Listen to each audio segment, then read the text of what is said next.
The Numinous Podcast with Carmen Spaniola.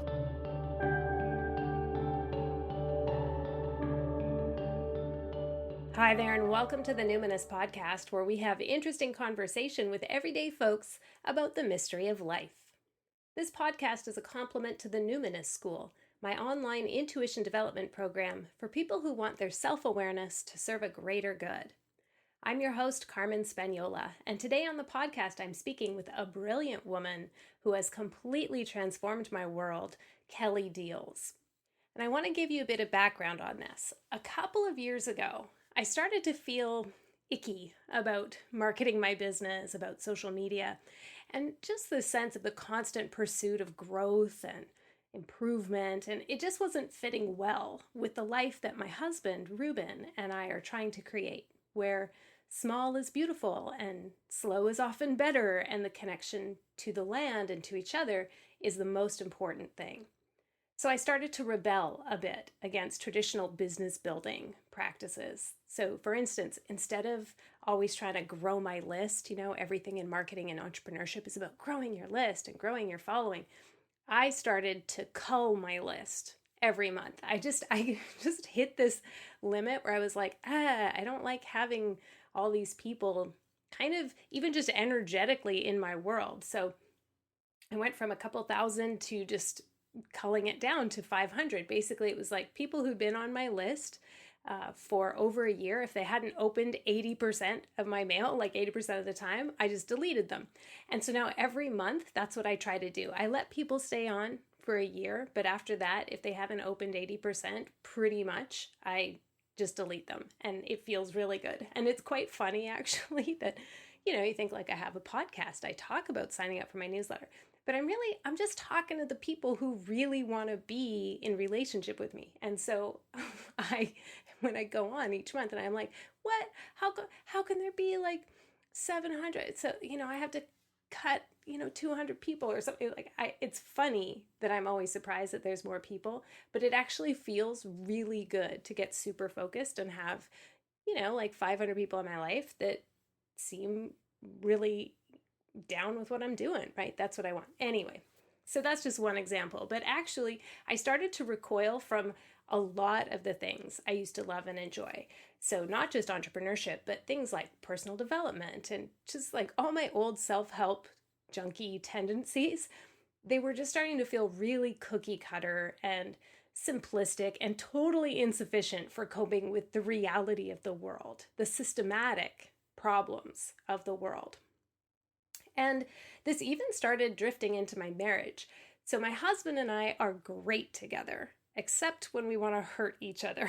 And so after a while, though, I started to feel like a lot of the therapies and books and workshops we were taking to improve our marriage were missing something. They were missing this bigger cultural context that might acknowledge that the influences that society might be having on us and our expectations of each other and the kinds of things that were recommended to us might be problematic. And so I was connecting the dots in my own work and in my own life between attachment theory, the abandonment wound, and culture. And I was suddenly really pissed off that after the hundreds of hours and literally thousands of dollars that we'd spent in like couples counseling and stuff, that not a single therapist had ever invited us. Not a single author had ever put forward the idea that maybe we should consider whether patriarchy might put a certain kind of pressure on our marriage. And don't even get me started on the 5 love languages, okay? I know, super helpful for a lot of people and quite problematic in a couple of key areas. Anyway, that's a totally different show. I digress. Anyway, I couldn't help looking at my whole life through this lens, even my spiritual seeking and the teachers I worked with and the recommendations they gave me. I just couldn't help but notice how insidious the influence of patriarchy and misogyny and even white supremacy, that was like a new thing for me. Anyway, they were insidious. They were in nearly every aspect of my life. And I started to notice that some of the old standards that had guided my spiritual life, like the heroic journey, for instance, that it had some problematic aspects that were kind of misogynist. I also noticed how few of the role models in my spiritual life were women, and how of the ones who were women, a high percentage of them had become known more for high achievement in the business world and publishing than for their actual teachings. So, this line of thinking, this inquiry into culture and collective forms of grief and trauma, led me to question whether a lot of the things I'd been trying to heal over the course of my life were not actually personal problems. They were societal. Like maybe it's not me, maybe it's my culture. Enter Kelly Diels. Kelly is a writer and a feminist marketing consultant, and that's how I found her. I found her through my entrepreneurial journey, but she's taught me about so much more than just that. However, this is a key aspect of her work that I am so excited to share with the world. She has articulated the problem I was circling, and she's crafted a theoretical framework and given it a name: the Female Lifestyle Empowerment Brand, or FLEB for short. So I've read and followed Kelly online daily for over a year, and I've attended one of her fantastic workshops, very intimate, very focused. And I've worked with her one-on-one to align my business and my marketing and, the writing I do on my website with my values. Because I got to tell you, man, it's hard. It's hard to edit out all the cliches, and there's a lot of deconditioning that needs to happen to stop sort of defaulting to these habits of, sort of really, I don't know, just unhealthy forms of comparison and, promoting, I don't know, things that just didn't sit well with me. So sometimes you need outside help. Kelly is the one that I call. I spoke with Kelly online.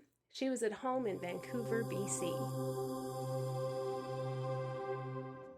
So, Kelly, let's start with you telling me and our listeners, what identities do you lead with? I lead with, I'm a writer, I'm a mother, I'm a white woman, I'm a feminist, and I'm an intersectional feminist. Can you explain that for people who haven't heard about intersectionality before?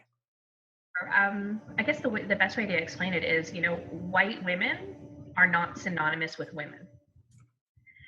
White women are not the central unit of analysis, which means that it's about everyone. It's about our multitudes. And it's about specifically noting that the further away you are from a dominant identity, so that would be like the white, straight, able-bodied, cisgender man, the less likely and the harder it is for you to get resources, rights, and respect, even affection. Ow, that hurts, right? Even affection. So I also want to just highlight for people who haven't heard the term cisgender before, correct me if I'm wrong, that means that the genitalia basically that you were born with, your reproductive pieces that you were born with, are the same as the gender that you identify with. Yes. Right. Okay. So this is why it's so important when say, if we say women get paid 77 cents on, every guy's dollar, or whatever it is, that's only white women. So an intersectional feminist would point out that white women get 70 cents on the dollar, whereas Latina women would get, say, 66. And so we would, what is it? I think it's 54. 54, God damn. Yeah, it's wildness. Right. So this is what you mean when you say the white woman is not we're not centering the white woman's experience as though that's everyone's experience. So intersectionality is taking in that there's varying degrees of privilege even within vulnerable populations. Is that kind of, have I got you? And I think the other thing you would want to sort of pin some emphasis on, or that I would, is that white women, although we experience marginalization in the bigger culture, we often perpetuate marginalization. We often oppress our brown, gay, queer, transgender, poor sisters. Yeah. Yeah. We're often the problem for them, just as the patriarchy is a problem for us. Ooh, Okay, we're starting really big and good, and this is perfect. So, for all listeners who are kind of having a bit of a brain explosion or who just need to kind of pause with that, we are going to pause with that. We're going to come back to that a little later on. But let's get back to getting to know you, Kelly. So, okay, so you also work in the world of marketing, you're a copywriter, right? Well, yeah, I think I would say I'm a marketing consultant these days. Although I'm trained as a copywriter, and that's sort of, I think, my first skill and talent. I'm broadening my range right now, and I tend to deal more in the strategy space. Right. And so, what was interesting about your history that I've read and as I've gotten to know you is something that I don't know that I've personally experienced in relationship, but I've definitely experienced in the workplace, or I definitely know men who are part of what I call the pickup artist culture. I don't know if everyone else calls it a culture, but you had an experience with a pickup artist, and I'd love to know how you connected the dots between pickup artist culture and coercive marketing. Sure. So I had an experience. I think I've had a couple of experiences where I was deliberately profiled and then sort of manipulated based on a strategy that's been laid out by online dating leaders, and I use the word very loosely. Yeah. Dating or leaders? Yeah, both of them. Dating formulas that teach men how to prey on women, destabilize them emotionally so that they are pliable and fall into line and do what you want them to do without you having to invest in any significant way in that relationship or in their well-being. Right. So these are, people might have heard of like David D'Angelo or the book called The Game, or like Mystery Method. You could Google any of those if you like. Don't do it after you've eaten lunch, because honestly, women, you'll want to puke. Like it's really, this is really, I have to say, the vile underbelly of the dating world and the training that men are getting. Right. So then the other one to point out would be Rush V. Oh yeah. Last year we wanted to protest when he wanted to like have this international day, campaigning for the right to rape to be legalized on private property. Yeah. I'm sure that was a massive publicity stunt, but we needed to stand up against that. So, okay, so pickup artistry. I was profiled. I was dating online after my divorce in the year 36. And I met this fellow whose online screen handle was David D'Angelo. Did not twig for me at all because I didn't know what that meant. Met him, went on some dates with him, was spending some time with him. And then I got this call, and it was his wife. And she was so lovely to me. And I was so humiliated and had no idea. And, she walked me through what was going on. I wasn't the only woman. He'd confessed that he'd read, all this work by this person, David D'Angelo, and was trying to try out his skills and so on and so forth. So I was so gobsmacked that I went and bought all of David D'Angelo's work and read it all. And realized like I actually recognize lines, I recognize strategies, like I recognize the whole ploy, that I had fallen for all of it. And like little things that make a guy seem kind of smart and sarcastic and funny are like something called a neg, where they give you a compliment, but it's kind of a backhanded compliment. So you're kind of shocked and he seems sort of cocky and it's kind of in a weird way attractive, because he's not trying to kiss your ass. And I'm kind of accustomed to when I'm dating men trying to kiss my ass. Right. That was, it was really revealing. And this is actually exactly how I started connecting the dots between abusive marketing and pickup artist culture, was because as I did research, because that's my background, I'm come from the background of science. I was a researcher. I did research on the person producing. Who is David D'Angelo? Where is this material coming from? And as I dug in, I realized David D'Angelo is actually a pen name. It's kind of like a brand. It's not a real person. And the person behind it His name is Eben Pagan. Okay, so just pause, because anybody who's been working in digital marketing, online marketing for the last while who doesn't know this, they probably have heard the name because he's endorsed by Marie Forleo, the Chris Carr types, the Jeff Walker types, so Eben Pagan, all around nice guy, kind of, charming, charismatic, and boom, this is where, when you pointed that out in a blog post, I was like, no, such betrayal. Right. Eben Pagan comes off as being what we call a conscious marketer. And this is how he got his start online, was with this, predatory pickup artist system. And David D'Angelo is not the only brand that he owns there, nor is he finished with it. It goes on today. It's not something that he got his start and then he had a crisis of heart or a conscience, or he developed in a new direction. This thing is still making him money. And it's the template for all the other brands that he subsequently developed under the company Hot Topic Media, including Rory Ray, who a lot of women might know because she teaches this thing called circular dating and sort of how to sort of tap into your inner femininity and, your source of strength as a woman in order to comply and profile men and get them to do what you want, like uber femme. Christian Carter, which other women might also, if they've been on Plenty of Fish, might recognize because he's promoted there all the time, called Catch 'Em and Keep 'Em. So basically the flip of David D'Angelo. And I think there's a couple of others that I'm forgetting offhand, but there's about 5 of them under this umbrella. And his wife, Eben Pagan, got married, and his wife does a have great love kind of thing too. I will point out that her partner in her sort of love, sex relationship enterprise is Mark Gaffney, who is there's a New York Times article about what a sexual predator is in the integral community and in the sort of divine conscious community. What a predator, what a sexual predator he's been, including being accused of rape by 2 girls who were teenagers when it happened. Oh, God. That is her partner in this, divine conscious love sexuality enterprise.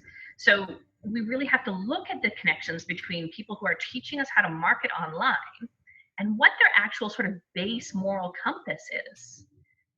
We are looking at people who are very okay with manipulating our subconscious processes to get to create authority and get people to do what they want. Mm-hmm. What got me interested in Eben Pagan, for example, was when I was reading all this David D'Angelo stuff. Of course, I started getting flooded with emails from, the David D'Angelo, Eben Pagan copywriting, online marketing machine. And as a copywriter, I started looking at the copywriting going this is really good copywriting. It really works. And I started pulling it apart, why is this working? And then I actually didn't have the wake-up call at that moment. I was just this really works. And I started teaching myself how to do it. And then I read a book called Launch by Jeff Walker, who is in a mastermind called The Syndicate with Eben Pagan. And one of the other members of the syndicate is Frank Kern, who is investigated by the FTC for fraud. And, I'm putting this because, again, this is the moral barometer that I want us to start paying attention to. Mm-hmm. So I started teaching myself how to do this kind of copywriting. And then I read the Launch book. And I also read a book called Persuasion by Dr. Robert Cialdini. And what Launch by Jeff Walker does is tell you how to market online by using all these triggers, these what he calls social triggers, based on Robert Cialdini's work, that basically click us into unconscious grooves. So it's not about we're failing to make good choices. It's that there are certain triggers that activate our basic human programming and push our decision making into the subconscious realm. Mm-hmm. That's not a big deal when you're buying something like toothpaste and you're going to lose $2 and it's no biggie. But when you're doing something sort of life altering, like choosing a romantic partner, or buying a car at 19% interest, or buying $20,000 of online coaching, we can't be making decisions from an unconscious place. We need to be up high in the conscious realm of deliberate decision making. Right. And let's clear Dr. Robert Cialdini's name here, because he didn't write the book Persuasion for people with the moral compass of the David D'Angelo, Evan Pegg, and Jeff Walkers of the world, right? Right. So that's exactly the point. When you read Persuasion, Dr. Robert Cialdini mapped out mental triggers so that we could recognize when compliance professionals are using them against us. Compliance professionals. So that is a great term to, I think, start to infiltrate our business discussions, but also social discussions, because compliance professionals are salesmen, politicians, pickup artists, like these are compliance professionals. They are pushing little buttons in our subconscious that we can't help but comply with unless we're being very vigilant and unless we even know what to look for. Well, and that's why the book by Dr. Robert Cialdini, Persuasion, is so important, because he teaches you what to look for. Because this is what happens. As soon as you recognize the trigger, as soon as you recognize the sequence, then it doesn't work on you, because you click into the conscious realm and it doesn't work. It only works if you're not aware of it. Mm-hmm. So like, if you know that there's a certain dating technique that tends to work on women called the neg, you know it, as soon as a man runs it on you, you're like, oh, please.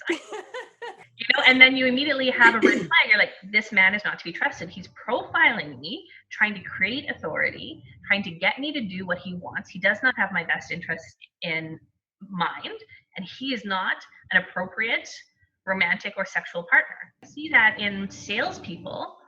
When we see certain grooves being activated, when we see them using certain techniques on us, we need to like immediately back up and like, okay, I need to think about this. This person is trying to make me like them too much, too fast, because they want me to do something that is not in my best interest. Exactly. And this is also, I think, for our listeners where, we need to start listening through the lens, or, seeing through the lens of the tendency to deify and create gurus in the spiritual scene, because many of them can become or are compliance professionals in the same way, because they're trying to sell the next program or the next retreat or whatever it is.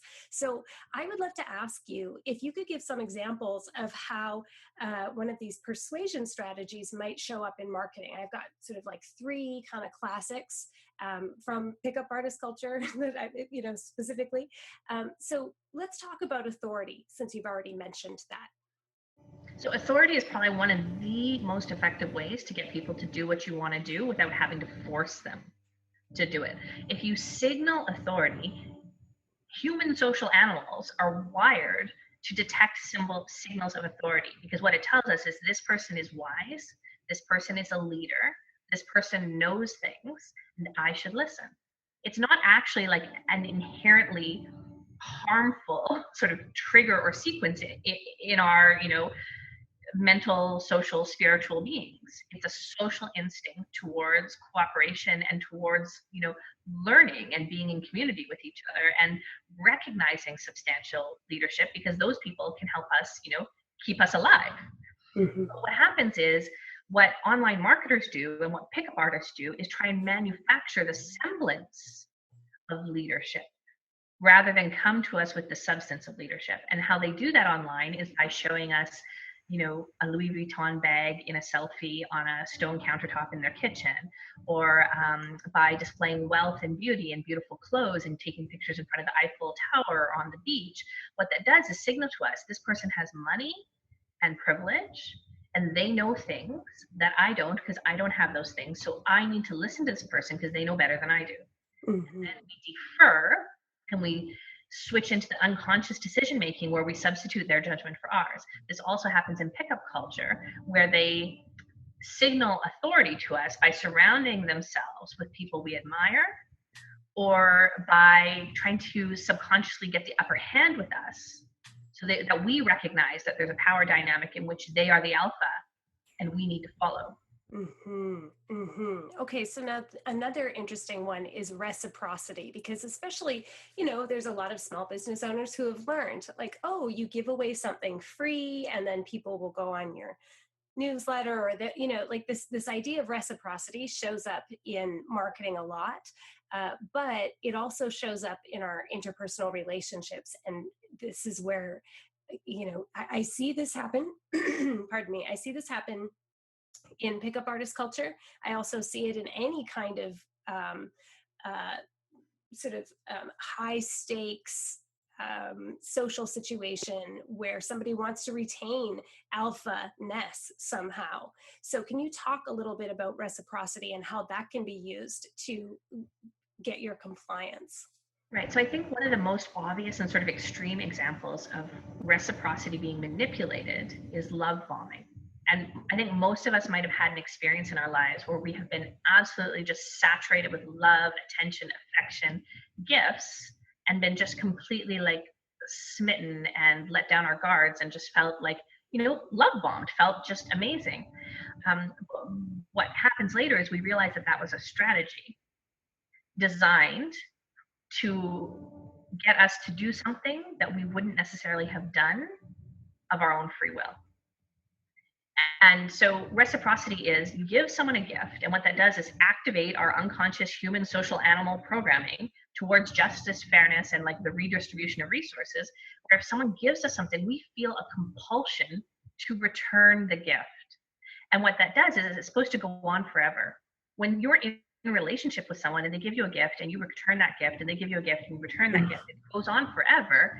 It keeps things fair and harmonious between the two of you, and it keeps things fair and harmonious in a culture because we share our resources out through like gifting, reciprocal, back and forth. It's always mutual. There's no end date. It goes on forever. It's iterative. But the way that reciprocity gets perverted by compliance professionals is there's an end goal. There's an end date.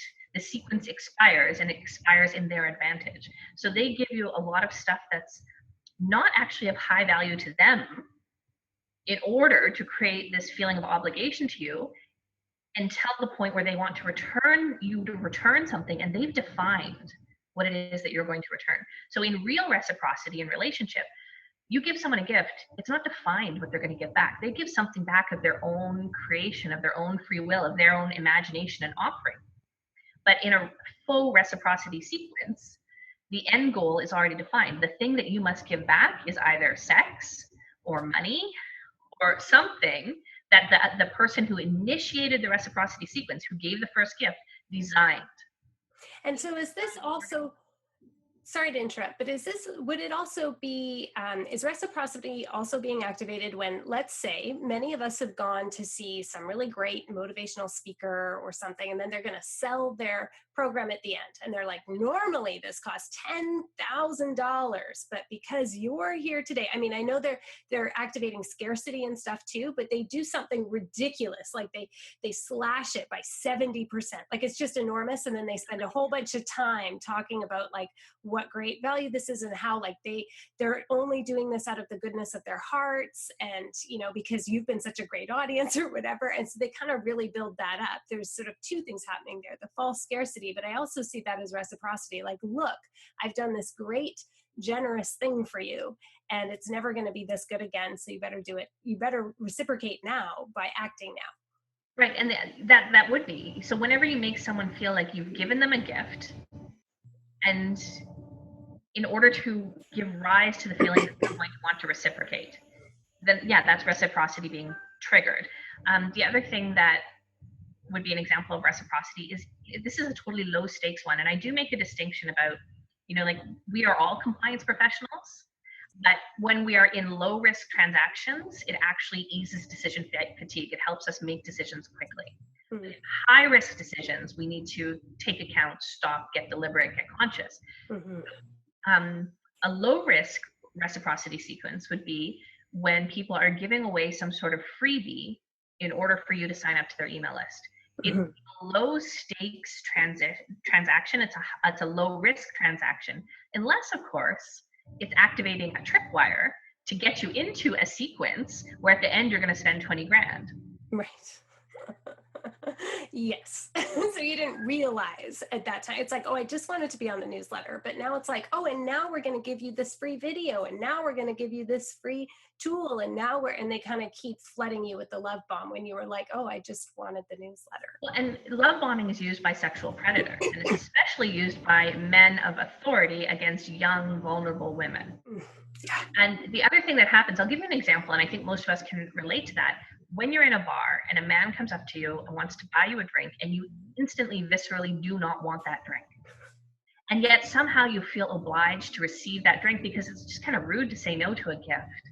Right. The reason instinctually you're resisting it and don't want that drink is because you intuitively know that this is activating a sequence where now you have to be in relationship with this person. Right. They have an end in mind and you don't want to go there. But what happens is you just keep saying yes, yes, yes to all these little things that seem obsequious and unimportant.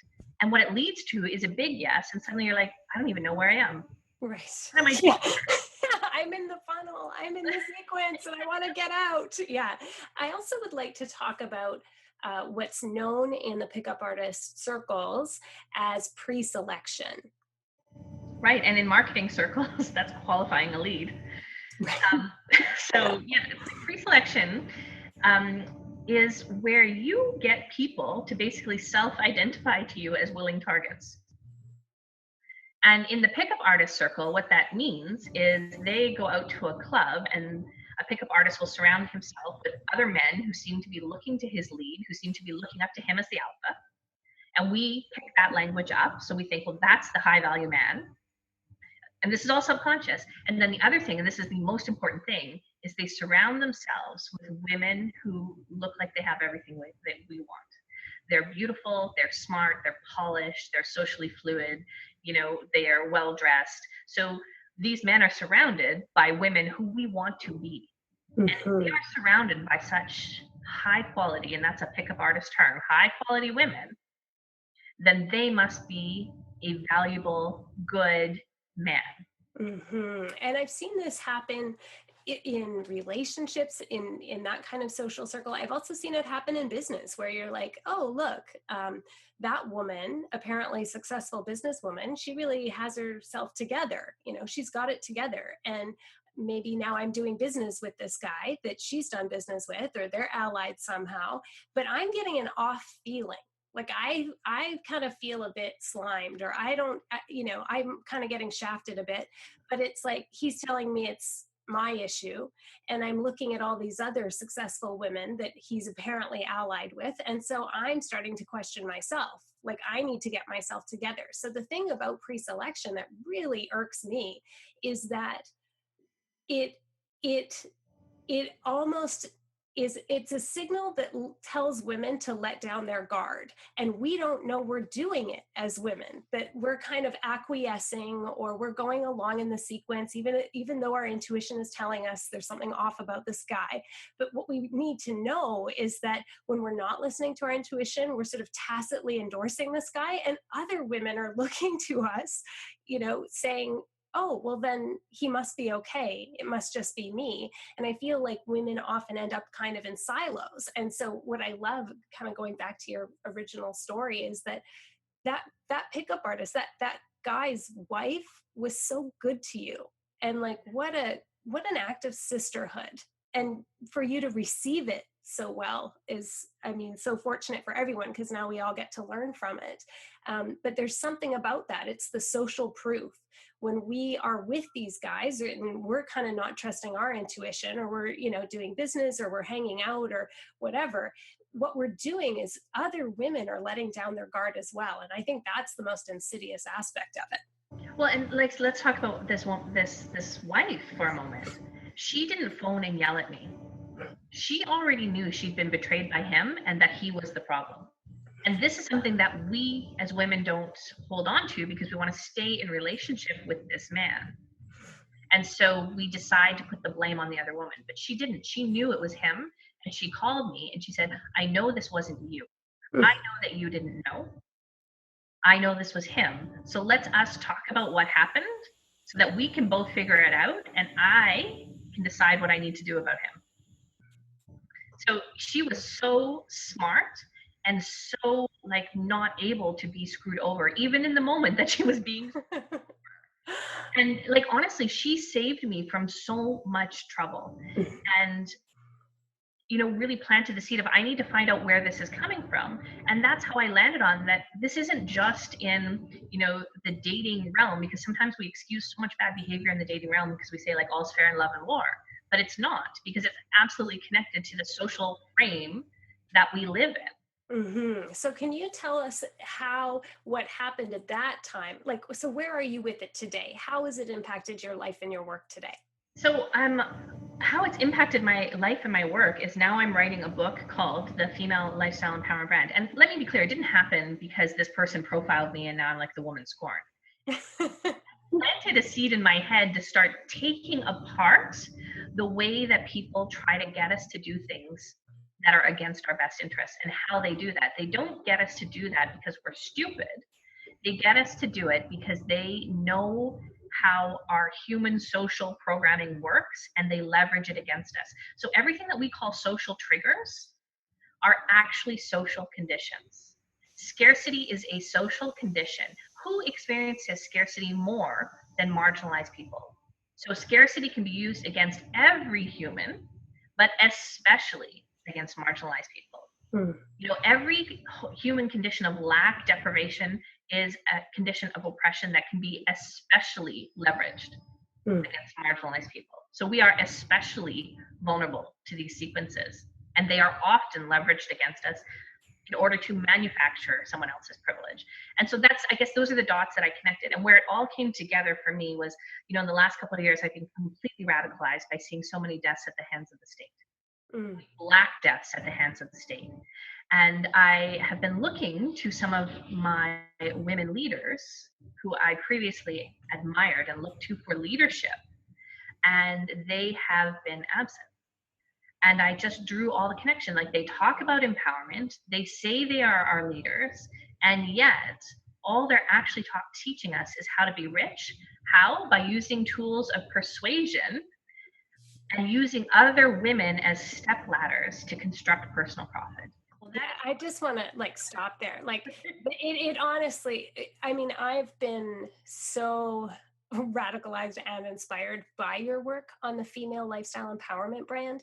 And the part that's so heartbreaking is what you just said, is that we have unconsciously, we've been conditioned to use other women as step ladders and we keep perpetuating the patriarchy. We keep all the things that we might be fighting against, laptop lifestyle stuff, fitness inspiration stuff. You have to look a certain way, the way you eat, the way you parent, all of those things. We're wanting to put out good material. We're wanting to be conscious in our business, but so many of the strategies that we're being taught are actually just reoppressing each other. Well, and that brings us back to this intersectional piece. Mm-hmm. I see, the archetype of the female lifestyle empowerment brand is a very thin, very beautiful, charming, likable, white, straight, cisgender, able-bodied woman who her first leg up is all of those things that she was accidentally born into. And then she creates some kind of business empire because she has a particular skill. But she leads with the beauty and the wealth and the privilege. And we look at her and we want that. And so we're willing to listen to her. So she's constructing empowerment, which is supposed to be a collective condition of liberation, as an individual experience of wealth and privilege. And completely hollowing out what liberation and empowerment is. It's a political experience. It's a collective experience.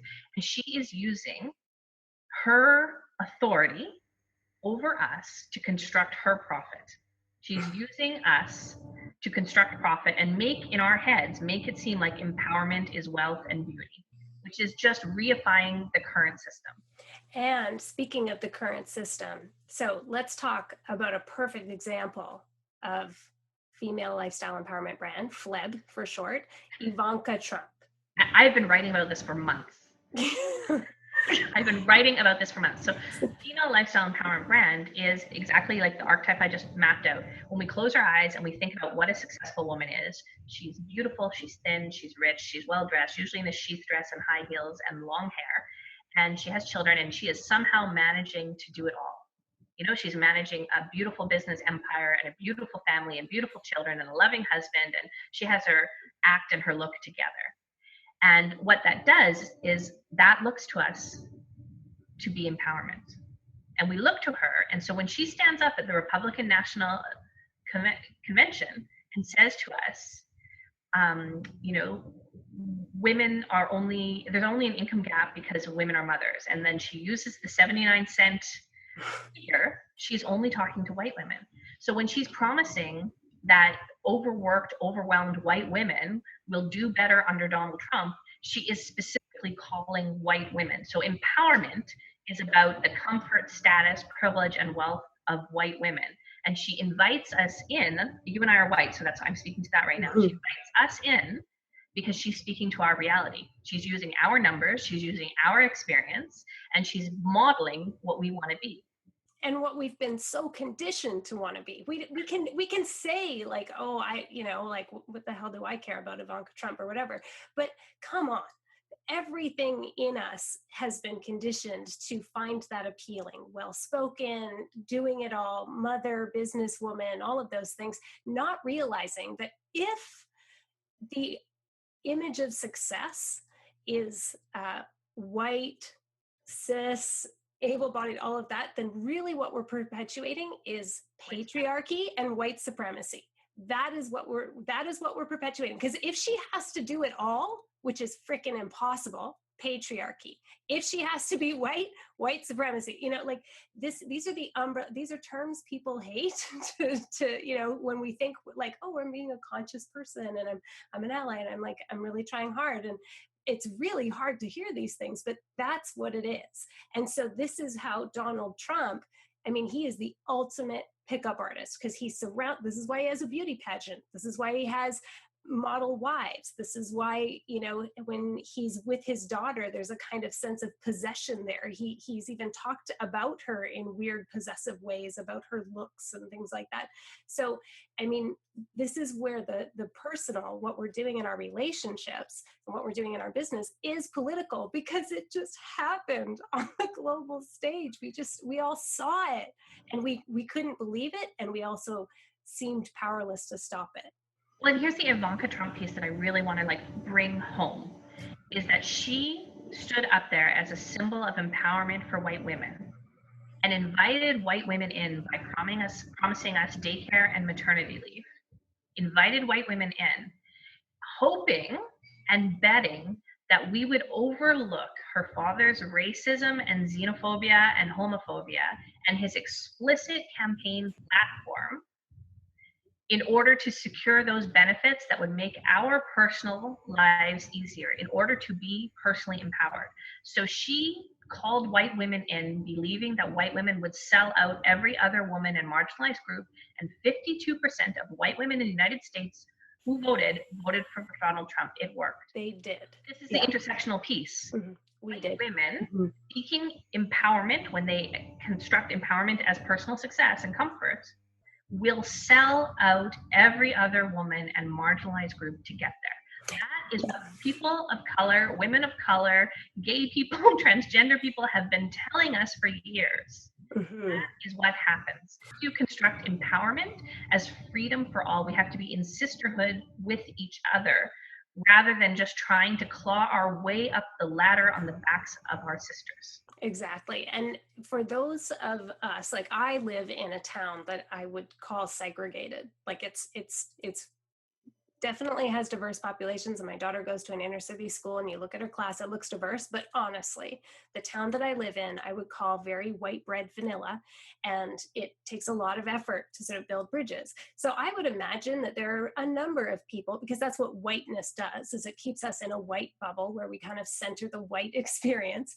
And so many of us are probably unaware of this dynamic happening. But I guarantee if you have, if you've signed up for a 5-figure coaching program, chances are very high, especially if it was in the last 5 years, thing like 5 years ago or since then, chances are very high that if you tried to pull out, you probably had a conversation that was, trying to persuade you to stay in, that was, like you probably have a sense of having gone through these kinds of sequences and realized at the end when you didn't get the value out of it that you just empowered, quote unquote, this lifestyle coach or this whatever, this brand building coach. Like you knew something was off, it wasn't kind of happening, but you excuse certain things, and like next thing you know, you've gone through the whole sequence, and maybe your life is a little better. But I can't even tell you how many of my clients have tried to get out of really high stakes purchases that they felt kind of rushed into or pressured into, or there was some kind of scarcity or time sensitivity. And then when they go, no, actually, it's kind of the trial period's coming up and I don't think it's right for me, and there's all this pressure to stay in. That is exactly what we're talking about here with that is not empowerment. Like that is it's so disempowering to feel that you are now powerless and trapped at the hands of somebody who is supposed to be coaching you. Right. And one of the ways that you can check to see if this might end up happening to you is do a quick check on the imagery on that person's site and marketing material. Oh, interesting. Say more about that. So if you look at the imagery, if the imagery is all of them being tall and thin in tight dresses and high heels and long flowing hair and perfect makeup in front of the Eiffel Tower, on beaches, in luxury locations, and always polished, professionally pretty, there is a high likelihood that what you're being sold is this image that we know as women, that if you become that woman, you will get more privilege. So if you see imagery of luxury, wealth, and beauty in someone's brand, they are probably trying to manufacture a certain kind of authority over you by signaling privilege. They're trying to lure you in with your desire to move up the social ladder. Mm-hmm. And we all have a desire to be safe and secure and all of that kind of stuff. And so I don't want people to feel like they've been weak-minded or something like that, because I love my website. I want to take screenshots of it, all of that. I love the colors. I love all that stuff. But honestly, like, I don't know when this show is going to come out versus when the revamp is happening. But the more I learn about female lifestyle empowerment brand, the more I'm like, yeah, I don't really loll about on the beach that much. I need to change these pictures. You know what I mean? Like, it's like, what can I do that would feel more like the energy of me? Which of course has changed so much as I've been following your work. Talk about radicalizing, but being kind of willing to go a bit to places that are a bit more real means that now I kind of shudder when I see that kind of imagery. I want to ask a question that's quite personal, and this is the last question, because I know we could talk about this forever, but I actually really want people to go right to the source. I want them to go to your website, which I'll link to. It's kellydiels.com, and read all about this. And do you know when the book is going to come out by any chance? I'm still working on the book proposal piece. So, okay. It's probably at least 18 months out. But they should get on your newsletter, because I love the Sunday newsletter. It's really well, and I'm working out. I use the newsletter as a laboratory. So I'm working out the details of each chapter every week in my newsletter. It's so fantastic. It's been so useful and just jugular, very central to my thinking and how I've been reworking how I do business in the last year or so. So that last question, this is our new last question on the Numinous podcast. I'd really like to know, Kelly, how you cope with grief and rage. I think I look at it as a very long game. The vision, the world that I'm envisioning, and the changes I want to see and help create, I truly, honestly, may not see them in my lifetime. And so I have to move away from the need for that hit of exaltation from the winning. Because if I'm looking for that hit, I'm going to be disappointed and demoralized and just want to crawl under a rock. So I accept that the demoralization and the sadness and the grief come. And the thing that gets me through it is I just keep repeating to myself, this is happening no matter what.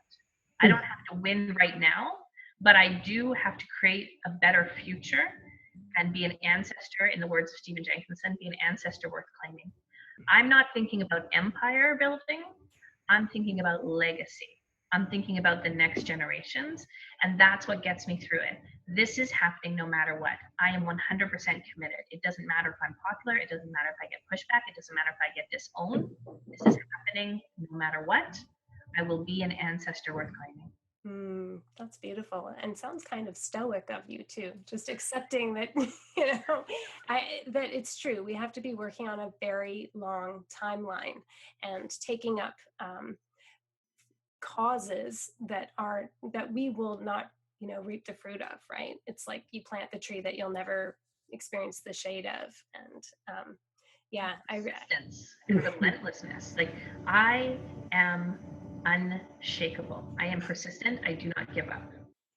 That is true. I have noticed that, and I really appreciate that, and I feel invigorated, and it's definitely revitalized my work in the last year, because I could feel myself not wanting to market myself, not wanting to put things out there, not wanting to contribute to the noise in the world, not wanting to sell myself, not wanting to hype things, and looking at how I market my business through this lens of social justice has, as I said, just been really enlivening. So thank you very much for your work, and thanks so much for being on the show, Kelly. Thank you, Carmen. I appreciate it. Thank you for having me on today. And that is how you do that, my friends. Isn't she an incredible thinker and synthesizer and advocate? I love listening to Kelly. I love reading her. I don't want to spend too much time summarizing. I want you to go to kellydiels.com and sign up for her newsletter. That's KELLYDIELS.com. I will have a link to Robert Cialdini's book Persuasion in the show notes, a book we've mentioned before on the Numinous podcast. And I'll also provide a link to Kelly's online Facebook group for those of you who are trying to de-FLEB your business model, if you're trying to extricate yourself from the grip of patriarchy and white supremacy, and if you would be a person who intends or claims to promote social justice, but have been using FLEB practices, don't feel bad. There's lots of us who are detoxing from it. So I'll put a link to Kelly's online Facebook group. It's called How to Sell to Women Without Selling Them Out.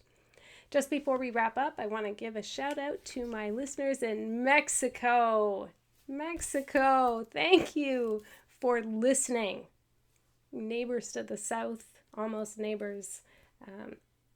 I don't know how you would find me, but I'm so glad that we're connected in this way. Thank you for listening.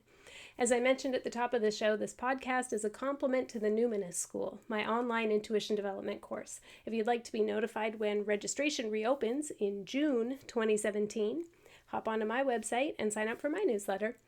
I will give you a year before I cut you if you don't open at least 80% of the 10 emails I send a year. While you're there, you may be interested to know that I've posted the dates for my 2017 Wilderness Quests. It's you and me, 12 days in the mountains, figuring out what needs to be left behind, which thresholds are begging to be crossed, and what true thing you can move forward and embrace as a vision in your life. Get all the details at carmenspagnola.com, CarmenSpagnola. Until next time, take care.